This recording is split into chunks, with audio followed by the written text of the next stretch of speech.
Assalamualaikum nak. Oke, hari ini saya kasih video pembelajaran ya nak ya. Kita lanjut materi kita. Terakhir kita belajar tentang inverse fungsi linier dan inverse fungsi rasional. Ini materi kita yang lalu nih. Ya, ini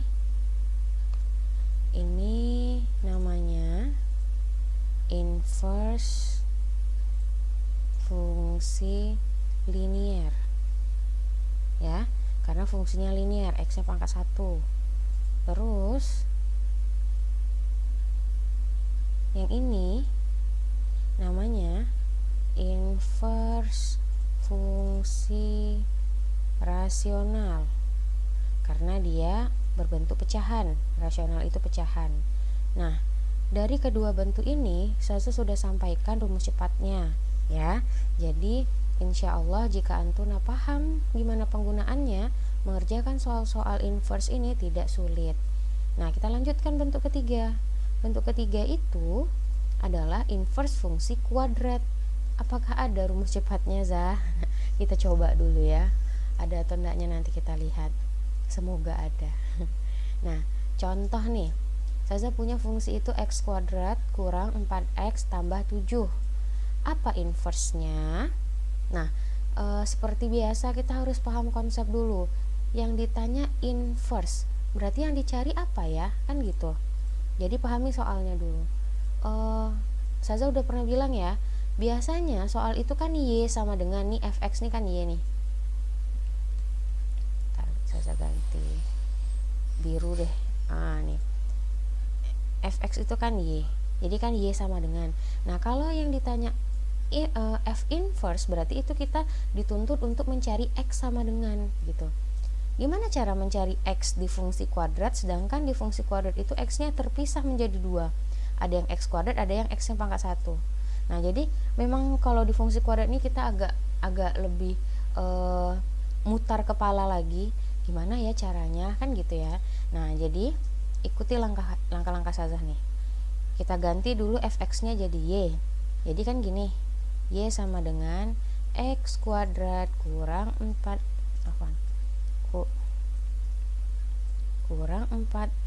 tambah 7. Nah, terus ini saya ubah jadi gini. X kuadrat kurang 4x tambah 4 tambah 3. Boleh ya? Tidak merubah arti karena 7 itu jadi kan 4 tambah 3. Permasalahannya kenapa Zaza ubah 7 itu jadi 4 tambah 3? Kenapa enggak 5 tambah 2, 6 tambah 1? Ya, kan banyak ya. Nah, alasannya karena Zaza punya ini x kuadrat kurang 4x tambah 4 itu adalah x kurang 2 kuadrat. Ya, boleh dicek ya nanti. Dicek di kertas coret-coret betul nggak ya x kurang 2 dikuadratkan adalah ini. X kuadrat kurang 4x tambah 4. Nah, yang tiganya gimana Zah? Ya udah ditambahin 3 gitu. Ya. Terus Saza pindahkan nih 3-nya ke sebelah kiri, jadinya kan y kurang 3 sama dengan x kurang 2 dikuadratkan. Nah, supaya kuadratnya hilang diapakan? Dalam matematika kalau kuadratnya hilang diakarkan kedua ruas biar adil. Kuadrat ketemu akar habis. Berarti di sini nih tinggal x kurang 2. Ini jadinya y kurang 3 tapi udah jadi akar gitu. Nah, ini biar cantik, Saza pindahkan ke sebelah kanan. X kurang 2-nya. Gitu ya. Terus kalau x-nya aja gimana? Nah, udah nampak arahnya ya. Oh ya, afwan, Saza lupa. Kalau kita memunculkan akar, kita harus munculkan juga lambang plus minus di depan akarnya. Ya. Nah, terus ini kan jadi plus minus nih. Plus minus akar y kurang 3 gitu ya. Nah, min 2 yang sebelah kiri kalau pindahin ke kanan kan jadi plus 2. Jadi gini. Udah nampak arahnya nih. Udah dapat x sama dengan bla bla bla. Terakhir tinggal kita bikin y-nya jadi x. X-nya jadi f inverse. F inverse x sama dengan plus minus akar x kurang 3 ditambah 2. Selesai. Ya. Maksud plus minus itu apa sih, Zah? Ya berarti sebentar. naikin. Nah, berarti jawabannya itu ada 2 F inverse-nya. Yang pertama, akar X kurang 3 plus 2. Yang kedua, negatif akar X kurang 3 plus 2 gitu. Selesai ya. Nah, ternyata akhwat ada rumus cepatnya. Tapi yang namanya rumus cepat kan memang rumus. Jadi antuna memang harus menghafal ya. Saya tampilkan rumus cepatnya. Ini dia. Ini udah ada rumus cepatnya dalam tabel ya. Kita lihat yang kuadrat itu yang di nomor 3 ini. Ya. AX kuadrat tambah BX tambah C, apa rumus cepatnya? Ini dia. Memang agak panjang tapi dia tidak terlalu susah menghafalnya. Coba pelan-pelan diulang-ulang, insya Allah antuna bisa. Min B plus minus akar B kuadrat kurang 4A kali C kurang X per 2A. Diulang-ulang terus nyebutnya, insya Allah hafal sendiri ya. Nah, yang 2 baris di atas ini rumus cepat yang udah saya jelaskan kemarin. Ini bentuk linearnya X tambah B ya. Kemarin saya bilang kan kalau di sini tambah B, rumus cepatnya kita jadikan min B, X kurang B. Di depan X ada A, jadi kita bikin per A. Nah, terus yang bentuk yang kedua itu bentuk rasional AX tambah B per CX tambah D. Nah, waktu itu saya bilang rumus cepatnya gini. Bentar. Rumus cepatnya kan A pindah ke D, pindah nih. Jadinya DX kurang jelas nih.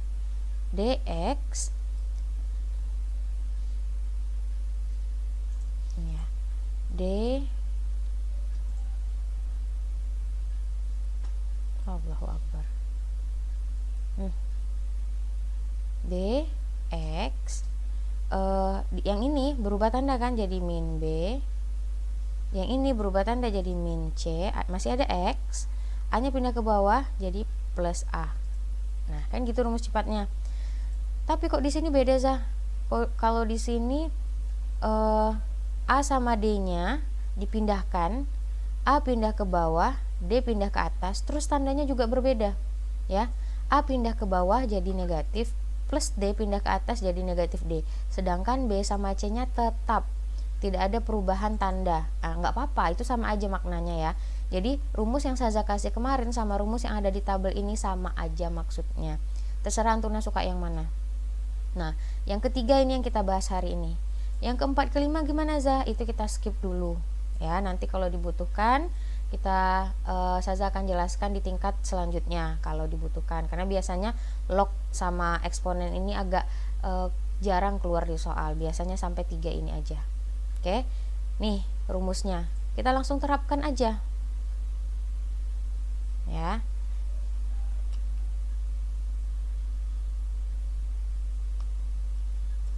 Nah, kita intip rumus kita tadi.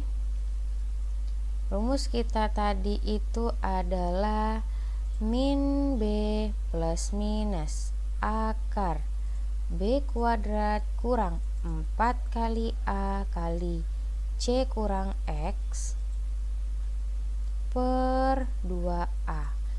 Nah, intinya kalau menggunakan rumus, antuna harus tahu dulu yang mana A, yang mana B, yang mana C. Masih standar, A itu yang di depan X kuadrat atau koefisien X kuadrat, B adalah koefisien si X, sedangkan C itu adalah konstanta yang tidak ada X-nya atau yang punya X pangkat 0 ya. Nah, jadi A-nya 1, B-nya min 4, C-nya 7. Tinggal diterapkan aja ke rumusnya. Min, B-nya min 4, berarti min ketemu min 4 gitu. Plus minus akar B-nya min 4. Min 4 dikuadratkan 16 ya. Min 4 kuadrat 16 kurang 4 kali A-nya 1, C-nya 7 kurang X. X itu apa? Ya, X itu variabelnya, tetap X aja. Per 2 kali 1. Ini jadinya 4 plus minus akar ini 16 4 kali 7 min 28 min 4 kali min X plus 4X gitu per 2 sama dengan 4 plus minus akar 4X min 12 per 2 tuh kan. Nah, sama dengan 4 plus minus akar 4X dengan 12 itu ada unsur yang sama, yaitu si 4. Keluarkan 4-nya tinggal di sini X. Min 12 dikeluarkan 4-nya tinggal min 3. Betul ya? Per 2. Nah, ini artinya akar 4 kali akar X kurang 3 kan gitu. Per 2. Ya. Nih. Sama dengan kalau per 2 ini punya kedua suku kan? Berarti 4-nya per 2 plus minus akar 4 berapa? Akar 4 2 ya. 2 kali akar X kurang 3 per 2 gitu. Ini coret, ini tinggal 2. Ini coret 1. Jadinya 2 plus minus akar X kurang 3. Mirip? Nih. Sit. Mirip ya. Jadi kalau ini dia langsung inverse nak, karena sudah dalam X, nggak perlu diganti-ganti lagi. Kalau yang tadi kan kita ketemunya dalam Y berarti ganti lagi ke X kan gitu ya. Nah kalau ini udah langsung X-nya, udah langsung inverse-nya, berarti ini udah selesai gitu ya. Kalau dilihat-lihat ternyata panjangan cara cepat ya daripada cara normal, tapi sebenarnya lebih enak cara cepat, lebih nampak, lebih nggak bingung kita. Kalau misalnya pakai cara normal memang lebih cepat, tapi itu tergantung soal juga sih. Kebetulan soal yang ini ya terlihatnya lebih cepat cara normal. Iya kalau kepikiran kayak gini kan gitu. Kalau nggak kepikiran gimana? Nah itu kan jadi masalah kan, jadi terbentur di satu soal ini dengan waktu yang lama. Tapi kalau kita langsung pakai cara cepat, kita langsung terarah. Oh iya, tinggal ganti aja loh. A-nya sekian, B-nya sekian, C-nya sekian. Tinggal disederhanakan aja. Nah, kenapa cara rumus cepat ini lebih terkesan lama? Dan lebih terkesan panjang nih ya. Coba lihat nih, lebih terkesan panjang. Karena Saza mengerjakannya itu memang per detail. Jadi, Saza ingin melihatkan ke Antuna, oh habis ini kayak gini ya. Sebenarnya ini kalau Antuna jeli, ini langsung dicoret pun bisa. Jadi dari langkah ke sini kita loncat ke sini. Ini coret 2, ini coret 1. Langsung dapat 2 akar X kurang 3, selesai gitu. Ya saja ingin menampakkan jalan yang lebih rinci aja, makanya ini terkesan lebih panjang. Tapi kalau seandainya Antuna memang lebih suka cara normal, nggak apa-apa, silakan kerjakan ya. Jadi dalam matematika itu memang dituntut kreativitas Antuna untuk mengerjakan soal, tidak terpatok oh ini loh yang dikasih Zaheni, ini udah kita gunakan ini, enggak. Dengan cara Antuna sendiri pun nanti kalau ketemu misalnya ada Antuna yang les, kerjakan yang mana yang Antuna nyaman aja pokoknya ya. Yang jelas hasil akhirnya dapat aja udah tuh untuk Saza, dan paham konsepnya. Nah, ini ada satu soal untuk Antuna kerjakan sebagai latihan hari ini. Jangan lupa dikirim ke GC. Selamat mengerjakan.